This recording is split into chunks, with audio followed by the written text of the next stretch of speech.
nós veremos agora mais alguns sinais de isolamento espiritual ou de permanência, de conexão com Cristo. Sexto sinal. Fale comigo. Casamento. Vamos falar juntos? Casamento. Qual é a pergunta? Jesus diria que você é um marido bíblico ou uma esposa bíblica? Jesus diria, Jesus, não estou falando de eu, não estou falando nem de você. Eu não perguntaria para você se você é um marido bíblico, perguntaria para sua esposa. Não perguntaria para você se você é uma esposa bíblica, eu perguntaria para o seu marido. Mas a questão é Jesus. Ele diria que você, Jesus testemunharia, você é um marido bíblico ou uma esposa bíblica? Porque, irmãos, falhou isso aqui, falhou tudo. Você pode ser fervoroso, você pode orar 10 horas no dia, você pode ler a Bíblia toda em 6 meses, você pode estar em todo culto. Que tipo de marido você é? É isso que vai mostrar se você é cristão ou não. Você está em comunhão com Cristo ou não. Que tipo de esposa você é? É isso que vai mostrar. Claro que essas coisas que eu falei são totalmente importantes, nós já falamos aqui, são meio de graça. Mas que tipo de marido você é a prova, é o teste maior. Ou que tipo de esposa você é. 1 Pedro 3,7, leia comigo. Olha aí, o que o marido deve fazer? Mas aí no restante do texto tem as esposas também, então isso aplica aos dois. Vamos lá? Maridos, vós igualmente vivei a vida comum do lar. Vós igualmente, porque ele falou do verso 1 ao 6, ele falou para a esposa. Lê depois 1 Pedro 1 até o 6. Do 1 ao 6 ele fala com a esposa, o que a esposa deve ser, o que ela deve fazer, e aí ele vai falar com o marido agora. Maridos, vós igualmente vivei a vida comum do lar, com discernimento e tendo consideração para com a vossa mulher, como parte mais frágil. Tratai-a com dignidade, porque sois juntamente herdeiros da mesma graça de vida, para que não se interrompam as vossas orações. Vamos falar de novo?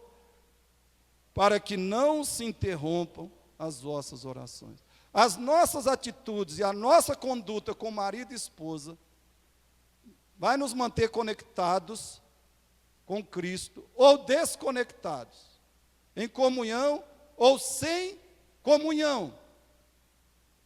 Veja essa última frase em outras traduções da Bíblia. Revista e Corrigida diz: para que não sejam impedidas as vossas orações. NAA, agindo assim, as orações de vocês não serão interrompidas. E a Bíblia Viva: e se não tratarem assim um ao outro, como devem, suas orações não terão uma resposta pronta. Irmãos, Pedro está dizendo que a desarmonia no casamento gera isolamento espiritual. Qual é a solução para isso?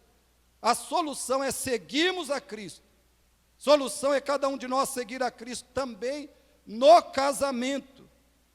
Coisa a que alguns casais parecem não dar importância. Tem homem, tem mulher, que ele tem a consciência e ele se esforça para seguir a Cristo lá no trabalho, no ambiente de trabalho, no relacionamento com o patrão, com colegas de trabalho, na maneira que faz o trabalho, ele se empenha em seguir a Cristo lá. E ele trata bem os amigos. Ele é muito carinhoso, amoroso, gentil, bondoso com os amigos, todo mundo admira ele. Mas a esposa tem coisas assim bastante complicadas para dizer sobre ele. Ou o marido tem coisas muito complicadas para dizer sobre ela. Porque não há no coração, não há nela o empenho, o desejo, não há nela a dedicação em seguir a Cristo como esposa, em imitar a Cristo como esposa. Não há nela uma dedicação, um esforço, um empenho em seguir a Cristo como marido. E aí você fica perguntando, será esse bom comportamento, essa conduta irrepreensível no trabalho, com os amigos, com outras pessoas, às vezes até com os filhos, trata os filhos assim, amorosa, carinhosamente, com dedicação, com atenção. Será que isso é algo cristão mesmo? Ou é só humanista? É por interesses pessoais, por motivações puramente pessoais. Eu tenho que me dar bem no trabalho, eu tenho que ter uma boa imagem com os amigos, e eu amo meus filhos. Por isso eu faço tudo da melhor forma com eles. Todos vão me elogiar, me admirar pelo que eu sou e faço. Colegas de trabalho, amigos e filhos. Vão me amar, me adorar, me elogiar pelo que eu sou e faço em relação a eles. Mas com a esposa não. Queridos, amar filho é normal, é natural. Esses dias minha filha precisava de um recurso financeiro, que ela está construindo a casa dela ainda. Precisava de um recurso financeiro para fazer um pedacinho, aumentar um pedacinho da casa, que está longe ainda de terminar. Eu peguei o dinheiro que eu tinha e dei para ela. O que é isso? Isso é amor.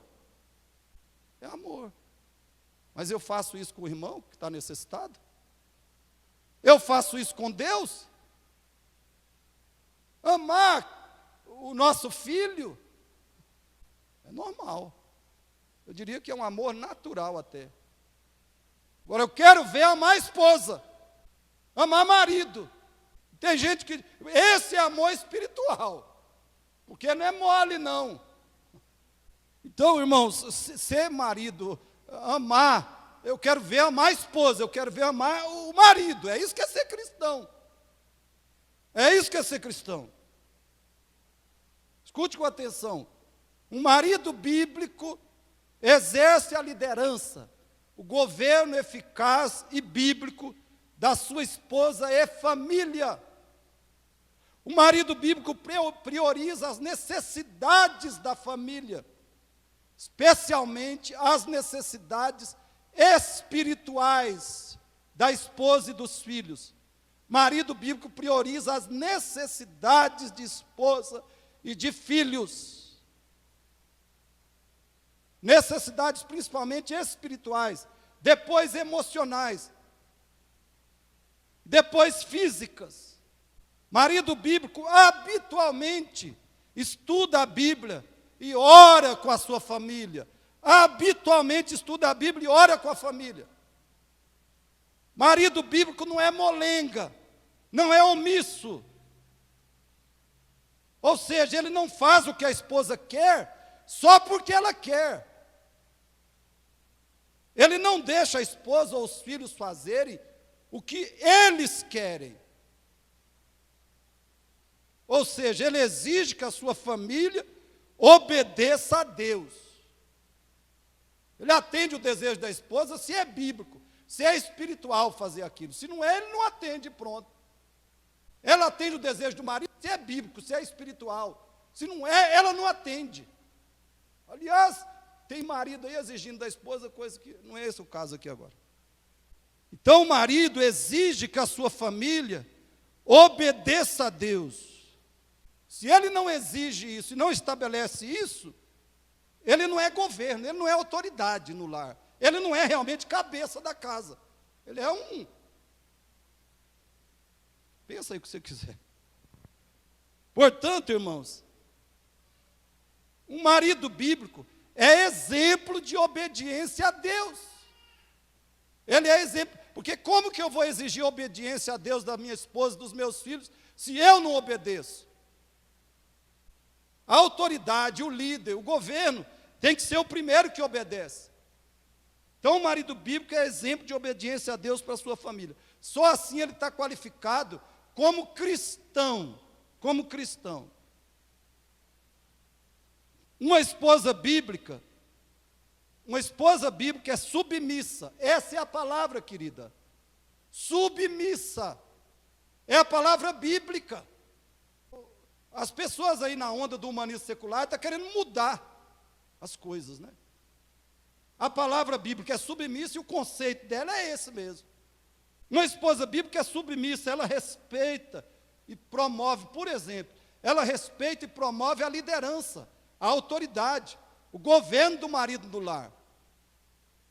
Ela não procura tomar o comando, ser a autoridade, ser a governante do lar. Ela não é a cabeça do lar. Aliás, ela exige que o marido seja, se ele está sendo negligente nisso. Uma esposa bíblica é sábia. Ela estuda a Bíblia para adquirir sabedoria. Sabedoria de Deus. E por isso, veja algumas marcas da esposa sábia. Ela sabe a hora de falar e de se calar. Ela sabe encorajar o seu marido. Ela sabe não promover, não provocar ou resolver conflitos com o marido. Ela sabe orientar e corrigir seus filhos. Orientar e corrigir os filhos. Ela sabe dar conselhos corretos ao marido. Ela sabe administrar o lar com eficiência. Você está sendo um marido bíblico. Você está sendo uma esposa bíblica. Se não, querido, toma uma posição hoje. Toma uma atitude hoje. Fale, eu vou mudar em nome de Jesus, porque eu vou buscar. Ele vai me capacitar. Eu vou estudar, eu vou aprender. Vou estudar a Bíblia, vou estudar livros. Vou aprender a ser um marido bíblico. Vou aprender a ser uma esposa bíblica. Aliás, quanto à questão essas questões que eu falei aqui, do que a esposa é como submissa e sábia, a esposa deve ler e meditar, e estudar profundamente. Por exemplo, 1 Pedro 3, 1 a 6. 1 Pedro 3, 1 a 6, falando do que é uma esposa submissa, do que é uma esposa sábia. Você vive isso, querida. Irmãos, a condição do nosso casamento revela se estamos permanecendo em Cristo ou não. Revela tanto se estamos em união com Cristo, ou se estamos em comunhão com Ele. E se não estamos, é porque aquele arrependimento e fé, lá do início da nossa vida cristã, não foi verdadeiro.